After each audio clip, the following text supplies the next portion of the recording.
লাশের সামনে মুসলমান আজকে জানাজা, লাশ সামনে, এখানে দাঁড়াইয়া জিগায় খানাটা কোন দিন কইয়া লাইলে বালা ছিল। কি আহা আহা, মানুষ কার জন্য শিক্ষালেন? এই মানুষগুলো তারা আজকে জিগায় খানাটা কোন দিন করবে।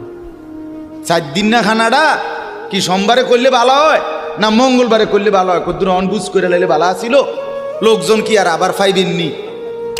হ্যাঁ, মানুষটিরে আবার কইটো আইবেন, আজকেই কইয়া লাইলে বালা। ফলে জানাজার লাশের সামনে দাঁড়াইয়া আগে কইয়ালায় সবাই খেয়াল রেখেন সোমবারে খানা। এর নাম দুনিয়া।